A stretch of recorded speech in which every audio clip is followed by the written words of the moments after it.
Querido ouvinte e espectador, compartilhamos com muita alegria momentos do primeiro ciclo de palestras Estar Bem, realizado em parceria com a Universidade Católica de Santos. O tema foi saúde mental e agora você confere um pouquinho da participação de um dos ilustres convidados, o Dr. Lucas Mizarri, que é médico residente em psiquiatria da Santa Casa de Misericórdia de Santos. A psiquiatria vem ganhando mais visibilidade na mídia, de diversas formas, diversos países. Tem esse filme Ilha do Medo, muito famoso, que traz uma realidade ali no hospital psiquiátrico. Não vou dar spoilers, acho que vale eu assistir. A novela Caminho das Índias, que trouxe esse personagem aí com esquizofrenia, que, claro que tem a dramatização, a romantização ali inerente a uma novela, né? Mas foi interessante para mostrar como uma pessoa com esquizofrenia pode ter um relacionamento, ter uma vida, viver como uma pessoa sem esquizofrenia ou com outros transtornos mentais. Mais recentemente, a série da Netflix, que abordou muito a questão do suicídio, eu particularmente não gostei da série, mas por gosto pessoal, mas que trouxe aí uma temática relevante, que houve muita discussão também se ela incentivou o aumento das taxas de suicídio, se não aumentou, mas mais importante é que trouxe a temática. Né? Sempre a gente vê, por exemplo, Grey's Anatomy e outras séries que trazem a medicina glamourizada do hospital, da cirurgia, mas a psiquiatria sempre ali marginalizada. Ainda que a medicina seja uma profissão do glamour, da elite, acredito que a mais valorizada na sociedade, a psiquiatria sempre ali à margem por lidar com a loucura, com aqueles pacientes chatos, pacientes que ninguém quer cuidar. E, como bem falado pela Lisete no começo, uma surpresinha que teve aí em 2020, que foi a pandemia, que todos aqui vivenciamos, que trouxe perdas irreparáveis e muitas reflexões, principalmente sobre saúde mental. A OPAS, que é a Organização Pan-Americana de Saúde, traz a pandemia com um aumento de 25% na prevalência de ansiedade e depressão em todo o mundo, então são níveis estratosféricos.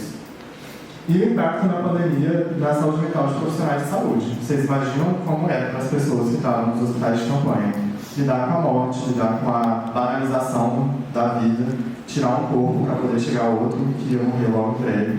E na população como um todo, quantas perdas a gente não teve, quanta insegurança a gente não viveu, né?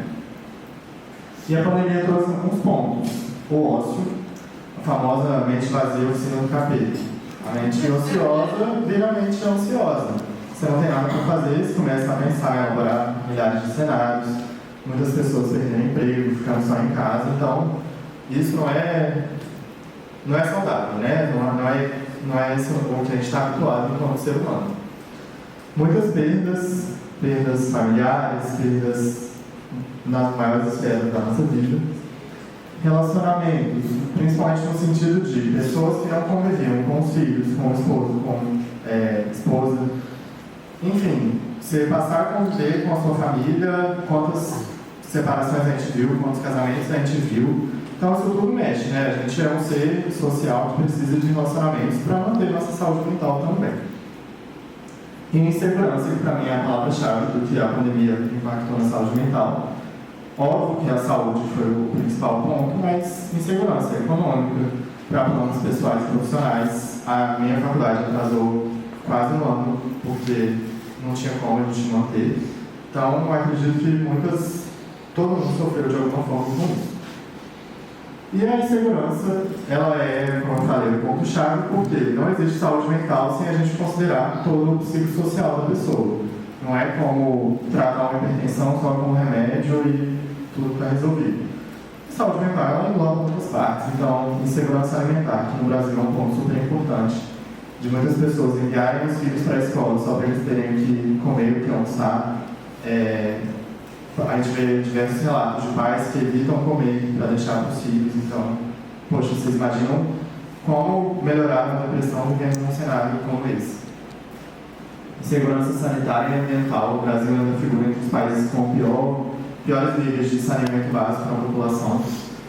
Insegurança social. Você imagina a pessoa que tem, por exemplo, o transtorno de pânico, que ela já tem dificuldade para sair. E ela mora no centro de São Paulo. Se ela sair, já tem a grande chance de ela ser assaltada na cada esquina. Como que ela vai poder melhorar e se permitir enfrentar aquele tipo de situação? Insegurança familiar. O Brasil também tem uma questão muito importante sobre abandono parental. Muitas crianças registradas sem o pai, ou ainda registradas com o pai ausente. Então, isso tudo impacta na nossa saúde mental de forma importante. E os países pobres concentram até 80% dos portadores de transtorno mental. Então, inevitavelmente, é uma especialidade médica que dialoga com a política o tempo todo.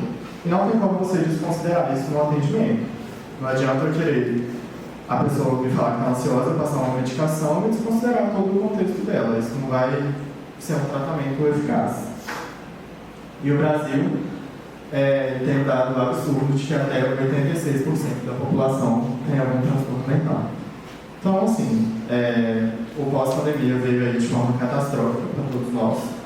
E o meu papel, pelo menos a minha missão enquanto psiquiatra, é trazer um pouco mais de conforto para as pessoas que lidam com isso, que é basicamente todo mundo que a gente conhece tem alguma questão.